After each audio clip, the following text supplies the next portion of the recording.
Let's take a look at the rest of the initial light types in 3D Studio here. So we close this and go back to Create and Lights. Now we can create some spotlights. So we can either create a target spot or a free spot. If we create a free spot, I'm just going to drag and drop and draw it there, and then I can rotate that spotlight around however I want.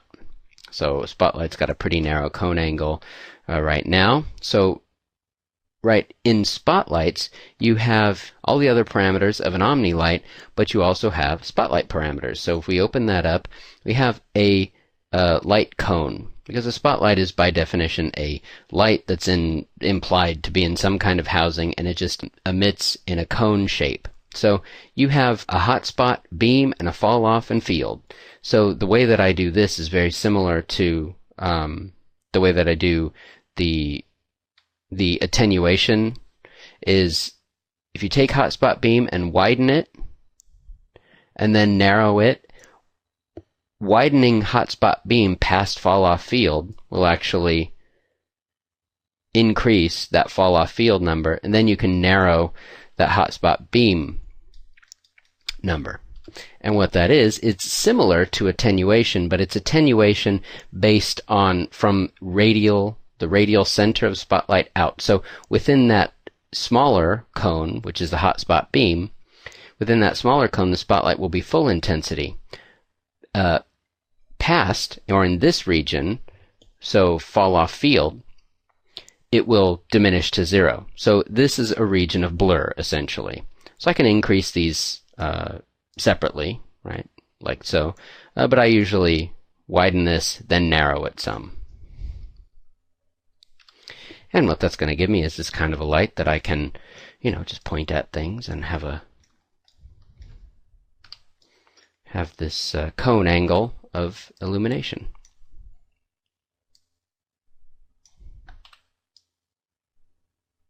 Okay, so you can also have a spotlight. If you go back to Create, you can have a target spot, which allows you to draw. What you do is you click and drag, and then that will give the spotlight a target that it can look at. So you can move the spotlight separately from its target. So I can always say, well, always, keep the light trained on the wheel there. And when I do that, no matter where I move this spotlight around, it will always stay targeted to that location that I specified with the target. Now I can take that spotlight, and I can change this from targeted to free at any time that I want. So really, these light types, again, as I said before, there's really only a couple light types, because I can switch between spot and omni, and I can turn on and off target at any time that I want.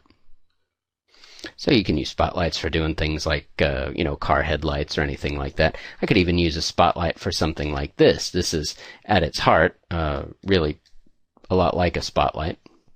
And in fact, it's probably a better idea to use a spotlight for this light up here. I had an omni light up there before, and that omni lights are actually a little more expensive to render than spotlights. Spotlights are generally cheaper to render for various reasons, but most importantly because their cone of illumination is contained to a specific cone, and so that means it has to generate less shadows, doesn't have to generate shadows everywhere, whether it's ray trace or area shadows or shadow map shadows, either one.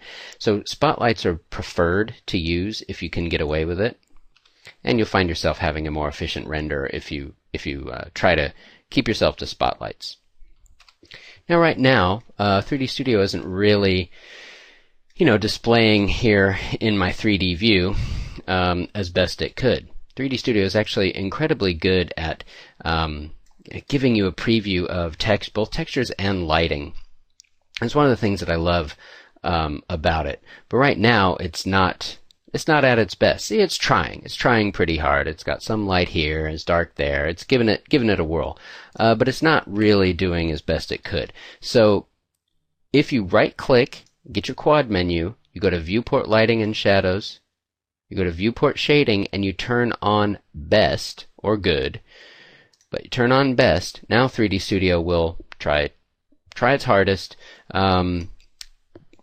with whatever your graphics card is, to be able to display all the features that it can about any lights that you're currently working with. So if I want to figure out exactly, have a little bit better idea of where my cone is going to, where my spotlight cone is going to be, like let's say I did want to have this be some, some headlights or something over here, then when I turn on that viewport shading best, I get a better sense of exactly, what the cone angles are doing and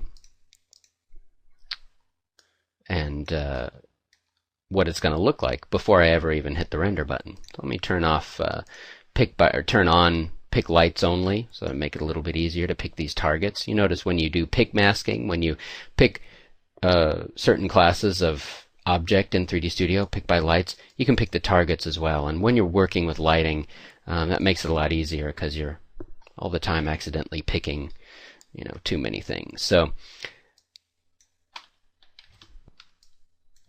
if I wanted to have some headlights show up here, I could, turn on best shading, and if I wanted the headlights to just, let's barely nick the back end of the truck, then it makes it a lot easier to figure out what it's going to look like before I ever hit render. Now, I'll probably want to go in and take the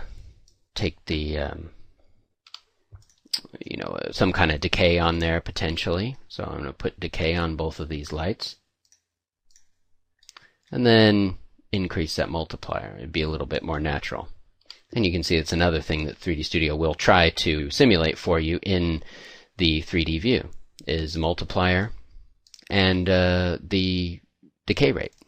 So if I said that was something like 150, and let's maybe take those and move them down a bit, move these up a bit.